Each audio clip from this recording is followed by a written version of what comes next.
नमस्कार विद्यार्थी मित्रांनो, इयत्ता 10वीच्या लेक्चरच्या सिरीजमध्ये तुमचं स्वागत आहे.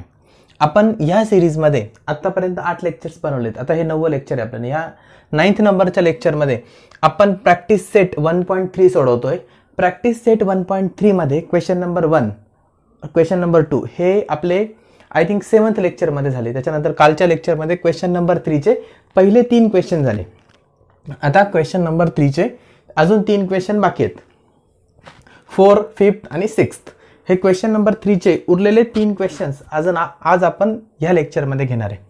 तर हे जे क्वेश्चन्स हे कशावरती डिपेंड आहे? आपला टॉपिक कोणता आहे? आपला टॉपिक आहे डिटर्मिनंट मेथड. डिटर्मिनंट मेथड किंवा याचं दुसरं नाव आहे क्रॅमर्स रूल. काय म्हणायचं याला? Cramer's rule. डिटर्मिनंट मेथड और क्रॅमर्स रूल किंवा क्रॅमर्स रूल मेथड. ह्या मेथडने आपण हे एक्झाम्पल सोडवतोय. 3 एक्झाम्पल ऑलरेडी आपण या मेथडने सोडवलेले आहे. आता हे 4th एक्झाम्पल. सर्वात फर्स्ट काम काय असतं आपल्या याच्यामध्ये? दिलेला फॉर्मॅट काय आहे? याचा फॉर्मॅट असा असतो ax plus by equal to c. म्हणजे कॉन्स्टंट जो असेल तो इक्वल टूच्या अपोजिट साईडला पाहिजे. इथं ऑलरेडी तसाच दिलाय. दिलेले इक्वेशन्स लिहून घ्यायचे. 6x minus 4y equal to -12. Proper फॉर्मॅटमध्ये आहे म्हणून याला इक्वेशन नंबर 1 दिला. याला कम्पेअर करायचं. कम्पेअरिंग विथ कशासोबत कम्पेअर करायचं? a1x plus b1y equal to c1. We get कशाचे व्हॅल्यू मिळतील आपल्याला? a1, b1 आणि c1चे. हे बघा, हे जे मी डायरेक्ट शिकवतोय तुम्ही याच्या अगोदरचं लेक्चर 8 नंबरचं लेक्चर तुम्ही बघितलेलं आहे. ती कन्सेप्ट तुम्ही समजून घेतलेली आहे. हे समजून हे गृहीत धरून मी हा टॉपिक शिकवतोय. म्हणजे हे बघण्याच्या अगोदर तुम्ही याच्या अगोदरचं लेक्चर बघणं 100% गरजेचं आहे. तरच तुम्हाला हे समजेल. कारण ऑलरेडी 3 एक्झाम्पल सोडवलेत. आता उरलेले 3च आपण सोडवतोय. त्याच्यामुळे कन्सेप्ट तुम्हाला माहीत पाहिजे. x चा कोएफिशिएंट a1, x चा कोएफिशिएंट 6 म्हणजे a1 equal to 6.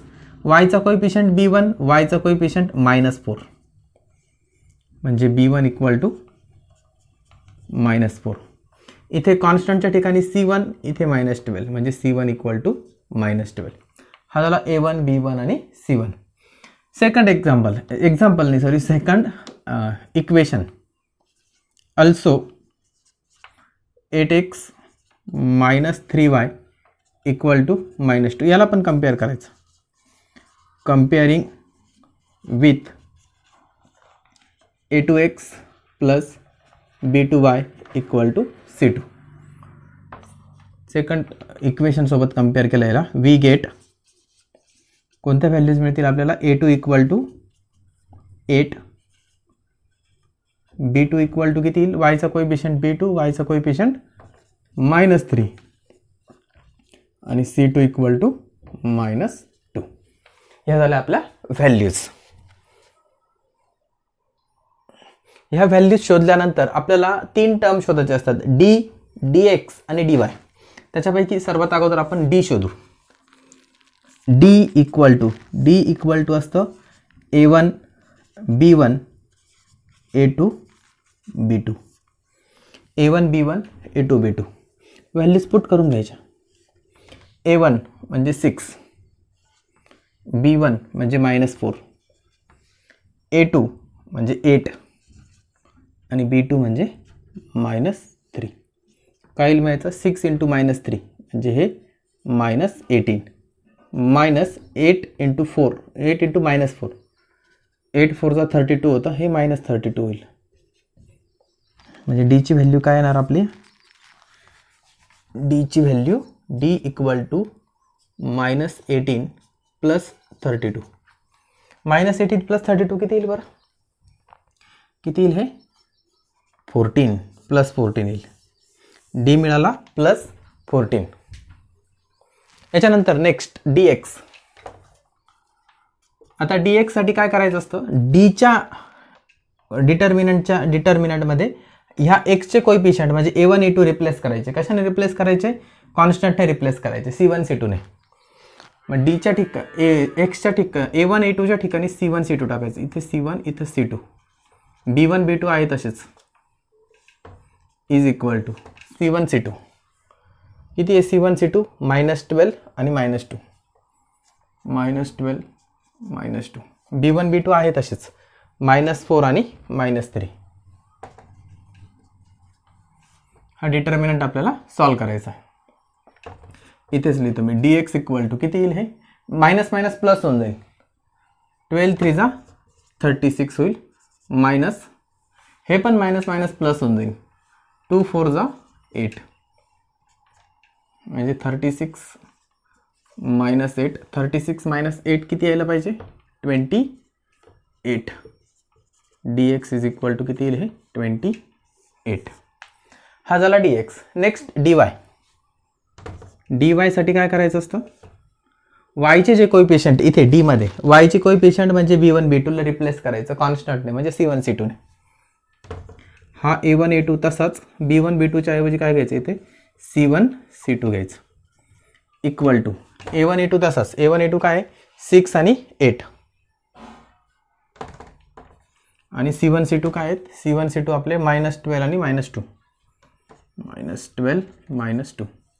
Cross multiplication करून घ्यायचं. 6 2 जा 12, -12 -8, 12 8 जा 12 8 चा किती होता, 96 होता, आणि -96 होईल ते, -96. dy इक्वल टू हा -12 ॲज इट इज, 2 मायनस आले म्हणजे काय व्हायला पाहिजे, प्लस 96. 96 -12, 96 मधून 12 गेल्यावर किती राहतील बरं, किती राहायला पाहिजे, 84. dy इक्वल टू किती मिळतोय आपल्याला, 84. ठीक आहे, हीच राहून देऊ dy ची व्हॅल्यू. आता याच्यानंतर dx मिळाला, dy मिळाला, d मिळालाच आहे आपल्याला ऑलरेडी. आपल्याला शोधायचं आहे x. x is equal to formula असतो dx upon d equal to dx already मिळालेला आहे 28, d पण आपल्याकडे आहे 14. 28 अपॉन 14 म्हणजे किती, 2. y इक्वल टू असतं dy upon d equal to dy ची व्हॅल्यू मिळालेली आपल्याला 84 अपॉन 14. 14च्या टेबलमध्ये 84 येतो का, 14 6 जा 84 असतं. 14 6 जा किती आहे, 84. 14 5 जा 70 असतं. 14 6 जा 84, डायरेक्ट 6 येतं. म्हणजे आपल्याला solution of equation is x, y equal to x ची व्हॅल्यू आली 2 आणि y ची आली 6. 2, 6 हे झालं त्याचे आन्सर. पॉज करा आणि नोट डाऊन करा. नेक्स्ट एक्झाम्पल 5th नंबरचं. 4m + 6n is equal to 54. 3m + 2n equal to 28. आता हे एक्झाम्पल याच्यामध्ये फक्त व्हेरिएबल बदलले, x आणि y ऐवजी त्यांनी m आणि n वापरले. बाकी मेथड तीच आहे. माझं तुम्हाला सर्वांना सजेशन आहे, व्हिडिओला पॉज करा, तुम्ही एक्झाम्पल सॉल्व करण्याचा प्रयत्न करा आणि नंतर माझ्या आन्सरसोबत तुम्ही मॅच करा. होप सो तुम्ही सॉल्व केलं असेल. मी सॉल्व करून दाखवतो आता. पहिलं एक्झाम्पल म्हणण्यापेक्षा equation 4m + 6n equal to 54. याला इक्वेशन नंबर फर्स्ट द्यायचं. आता आपलं इक्वेशन काय होतं, ax + by equal to c, म्हणजे a1x b1y equal to c1 होतं ना. याला फक्त a1 xच्या ऐवजी व्हेरिएबल बदलला आहे, m आहे. b1 तसाच ठेवायचा, y च्या ऐवजी व्हेरिएबल बदलला आहे, n आहे, आणि c तर कॉन्स्टंट आहे त्याच्यामुळे त्यांनी काही फरक पडत नाही, तो आहे तसाच आहे. याला कम्पेअर करायचं, comparing with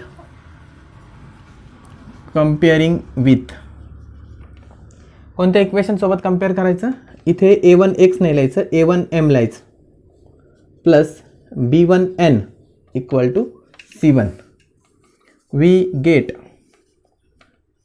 a1 equal to mचा कोइफिशियंट a1, इथे mचा कोइफिशियंट किती आहे, 4. b1 equal to nचा coefficient b1 इथे किती, 6, and c1 equal to constant इथे किती, 54. सेम सेकंड इक्वेशनसाठी करायचं. Also 3m plus 2n equal to 28. याला इक्वेशन नंबर 2 दिला. कंपेअरिंग with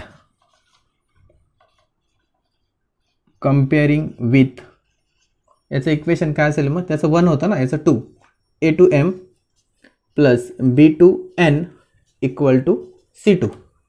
we get what values we get for it? We get a2 equal to 3, b2 equal to 2 and c2 equal to 28. याच्यानंतर next आपल्याला शोधायचा असतो D म्हणजे determinant. याच्यासाठी D symbol का बरं वापरला आहे, कारण आपली मेथडचं नावच डिटर्मिनंट मेथड आहे म्हणून. डी काय असतो a1 b1 a2 b2. मग आता व्हॅल्यूज पुट करून द्यायच्या. a1 b1च्या व्हॅल्यू काय आहेत 4 आणि 6. a2 b2च्या व्हॅल्यू काय आहेत 3 आणि 2.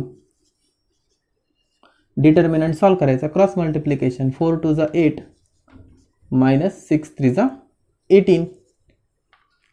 डी इक्वल टू 8 मायनस 18 म्हणजेच किती, 8 मायनस 18 यूज मायनस 10. आपल्याला मिळालं डी इक्वल टू मायनस 10.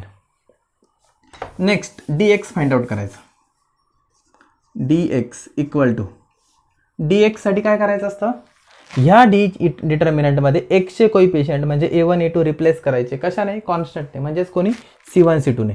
मग ह्या पहिल्या कॉलम a1 a2 आहे, तिथे काय लिहायचं c1 c2. दुसरा आहे तसंच b1 b2. व्हॅल्यूज टाकून घ्यायच्या. c1 c2च्या व्हॅल्यू काय 54 आणि 28. 54 28 आणि b1 b2ची व्हॅल्यू काय 6 आणि 2. 6 आणि 2. dx इक्वल टू 54 2 जा 54च्या डबल किती होईल बरं, 108 होईल. 50च्या डबल 100 आणि 4च्या डबल 8. 100 प्लस 8 किती 108. मायनस 28 6 जा, इथं करून घेऊ आपण. 28 6 जा 6 8 जा 48. 6 2 जा 12.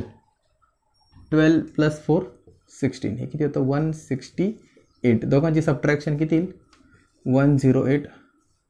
6 ॲज इट इज ची सबट्रॅक्शन येते 60. पण हा 168 मोठा आहे ना, म्हणजे हे येईल मायनस 60. ची सबट्रॅक्शन किती येते -60. नेक्स्ट dx नंतर काय dy equal to determinant. Original डीच्या डिटर्मिनंटमध्ये वायचे कोइफिशियंट रिप्लेस करायचे, म्हणजे b1 b2 रिप्लेस करायचे कॉन्स्टंटने, म्हणजे c1 c2 ने. म्हणजे हा a1 a2 तसाच ठेवायचा. b1 b2च्या ऐवजी काय घ्यायचं c1 c2 घ्यायचं. a1 a2च्या व्हॅल्यू काय आहेत 4 आणि 3. 4 3 आणि b1 b2च्या व्हॅल्यू काय 6 2. c1 c2च्या व्हॅल्यू इथे लिहिल्यात आपण 54 28. c1 c2च्या व्हॅल्यू 54 आणि 28. आता याच्यानंतर dy equal to cross multiplication 20. आपल्याला 28 4 जा 8 4 जा 32. 4 2 जा 8 8 3 11 112 होतं. आणि 54 3 जा किती होईल 54 3 जा 5 3 जा 150. आणि हे 150 आणि 12 162 होईल. किती होईल हा 162. यांची दोघांची जर आपण सबट्रॅक्शन केली 6 मधून 1 गेला, हा 2 2 तर 0 होऊन जाईल. हे येईल -50. dy मिळतो -50. सबट्रॅक्शन तुम्ही एका खाली एक नंबर्स लिहून पण करू शकता. आपल्याला समजतंय 60 हे 62 आहे ना, 62 मधून फक्त 12 मायनस करायचे, म्हणजे 50 रिमाइंडर शिल्लक राहणार आहे. Next x is equal to formula आहे dx अपॉन d. dx मिळाला आपल्याला -60 आणि d किती मिळाला आहे -10. -60 मायनस मायनस डबल मायनस आला म्हणजे प्लस होईल. 0 0 कॅन्सल. 6/1 म्हणजेच हे किती येणार आहे 6. y equal to dy upon d. D y equal to D y मिळाला आहे -50 आणि डी मिळाला आहे -10. हे पण मायनस मायनस कॅन्सल होऊन जाईल.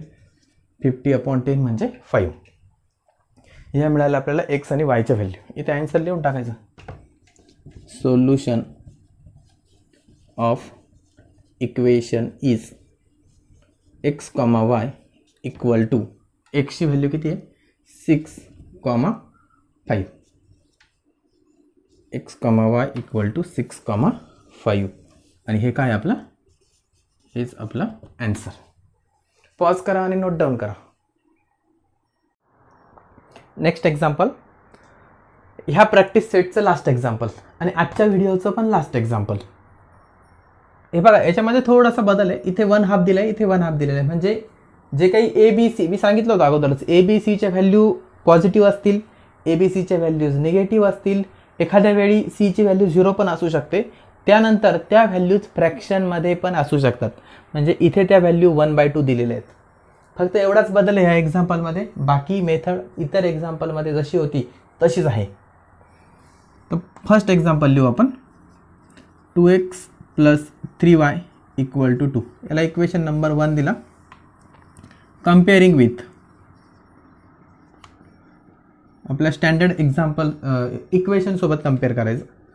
a1x + b1y = c1. We gate आपल्याला काय मिळेल मग a1 b1 c1 मिळतील. a1 काय येईल मग एक्सचा कोइफिशियंट, इथला एक्सचा कोइफिशियंट 2. b1 म्हणजे वायचा कोइफिशियंट काय इथे 3 आणि c1 म्हणजे कॉन्स्टंट तो किती इथे 2. Second example. Also second equation दिला आहे x - y/2 = 1/2. याला सुद्धा कम्पेअर करून घ्यायचं. कम्पेअरिंग विथ आता हे सेकंड नंबरचं इक्वेशन आहे म्हणून आपले जे काही कॉन्स्टंट आहे ते a2 b2 आणि c2 असतील. मग a2x + b2y = c2 सोबत याला कम्पेअर करायचं. a2 काय मिळेल मग इथे एक्सचा कोइफिशियंट काहीच नाही आहे, गुणाकारामध्ये काहीच नाही म्हणजे काय असतो 1 असतो. म्हणजे a2 = काय मिळेल आपल्याला 1. b2 = इथे b2 इथे मायनस साइन हे लक्षात ठेवा. y/2 म्हणजेच 1/2 × y असतं. म्हणजे याचा कोइफिशियंट काय असेल 1/2 असेल आणि मायनस साइन असल्यामुळे तो -1/2 होईल. अँड c2 = इथे फक्त 1/2 लिहिलं आहे म्हणजे हा काय असेल 1/2. a1 b1 c1 a2 b2 c2 मिळाल्यानंतर आपल्याला शोधायचं असतो d. d = फॉर्म्युला आपला a1 b1 a2 b2 = values put करून द्यायच्या. a1 ची व्हॅल्यू 1 नाही a1 ची व्हॅल्यू इकडे ना a1 ची व्हॅल्यू 2 b1 ची 3 a2 ची 1 आणि b2 ची -1/2. आपण जसं क्रॉस मल्टिप्लिकेशन अगोदर करत होतो तसंच क्रॉस मल्टिप्लिकेशन करायचं, काहीही बदल नाही. 2 × -1/2 2 × -1/2 -3 × 1 म्हणजेच 3. हे 2 कॅन्सल होऊन जातील. इथे काय उरेल इथे उरेल फक्त -1 -3 -1 -3 म्हणजेच किती -4. म्हणजे d = मिळतोय आपल्याला -4. d नंतर आपल्याला dx आणि dy उरलेल्या दोन व्हॅल्यूज शोधायच्या आहेत. d मिळालाय आपल्याला. d दिसतोय ना तुम्हाला व्यवस्थित. परत इथे लिहितो वाटतं d = -4. तीच व्हॅल्यू मी डबल लिहिली आहे. मे बी दिसतंय का नाही मला समजत नाही आहे. त्याच्यानंतर नेक्स्ट आपल्याला dx शोधायचं. dx साठी d चा हा पहिला कॉलम रिप्लेस करायचा c1 c2 ने. c1 c2 पुढचा मात्र b1 b2 तसाच = c1 c2 2 आणि 1/2. इथे 2 इथे 1/2. b1 b2 आहे तेच 3 आणि -1/2 3 -1/2. Cross multiplication 2 × -1/2 -3 × 1/2. आता इथे दोघांचा डिनॉमिनेटर आपल्याला सारखं ठेवणं गरजेचं आहे. त्याच्यामुळे 2 2 कॅन्सल करून आपल्याला चालणार नाही. तर याला काय करू आपण, याला असंच ठेवू, -2/2 आणि हे मायनस साईन तसंच -3/2. dx इक्वल टू काय येईल, हे -2 -3/2 इक्वल टू हे होईल -5. -2 -3 किती, -5/2. हे होईल -5/2. dx नंतर नेक्स्ट dy इक्वल टू, आता ओरिजिनल डी मध्ये y चे कोइफिशियंट म्हणजे b1 b2 रिप्लेस करायचे कॉन्स्टंटने. हा a1 आणि a2 तसाच b1 b2 ऐवजी टाकायचा c1 c2 equal to a1 a2 म्हणजे 2 आणि 1 2 1 c1 c2 c1 c2 c1 2 आणि c2 1/2 2 आणि 1/2. इथेही परत एकदा क्रॉस मल्टिप्लिकेशन dy 2 × 1/2 -2 × 1 किती 2. हे मात्र कॅन्सलच करायचे कारण इथे काही पुढचं आपल्याला फ्रॅक्शनची ॲडिशन नाही आहे ना. म्हणजे हा 1 तसाच, हा -2 1 -2 किती -1. dy मिळतो आपल्याला -1. Next x is equal to dx/d equal to dx किती, dx आपल्याला मिळाला आहे -5/2 आणि d किती मिळाला आहे -4. आता इथे 2 मायनस साईन आहे, 2 मायनस साईन आहे म्हणून मायनस साईन कॅन्सल होईल. परंतु एक गोष्ट इथे लक्षात घ्या, हा 5/2चा हा 2 डिनॉमिनेटरमध्ये आहे आणि हा 4 सुद्धा डिनॉमिनेटरमध्येच आहे. हे दोघंही डिनॉमिनेटरला आहे, एकमेकाला मल्टिप्लाय होतील, डिवाइड होणार नाही. हे लक्षात ठेवा. मायनस मायनस प्लस होऊन जाईल. 5 हा 4 आणि 2 एकमेकाला मल्टिप्लाय होईल. 4 × 2 किती होईल, ते 8 होईल. याचा आन्सर येईल 5/8. एक्स नंतर नेक्स्ट y इक्वल टू काय असेल, dy/d. dy ची व्हॅल्यू आपल्याला मिळाली किती, ती -1 अपॉन d ची व्हॅल्यू किती -4. आता इथे दोन्ही मायनस आहे म्हणजे मायनस साईन कॅन्सल होईल. पण 1/4 हा 4 कुठे, डिनॉमिनेटरमध्ये, म्हणून y ची व्हॅल्यू किती येईल 1/4. आपलं एकमेव एक्झाम्पल आहे का ज्याच्यामध्ये आन्सर आपल्याला असे फ्रॅक्शनमध्ये मिळत आहेत. बाकी सर्व आन्सर आपल्याला डिजिटमध्येच मिळाले होते. पण तसा काही प्रश्न नसतो, फ्रॅक्शन असो डिजिट असो, आन्सर बरोबर असणं महत्त्वाचं आहे. एक्सची व्हॅल्यू मिळाली 5/8 आणि वायची व्हॅल्यू मिळाली 1/4. आता मला जागा नाही म्हणून मी इथे लिहितो final answer. Solution of equation is x, y equal to 5/8, 1/4. हे झाले तुमचे फायनल आन्सर. पॉज करा, नोट डाऊन करा आणि व्हिडिओज तुम्ही रेग्युलरली बघा, तुमच्या मित्रांसोबत शेअर करा आणि काही डाऊट्स असेल तर कमेंटमध्ये नक्की टाका. थँक्यू.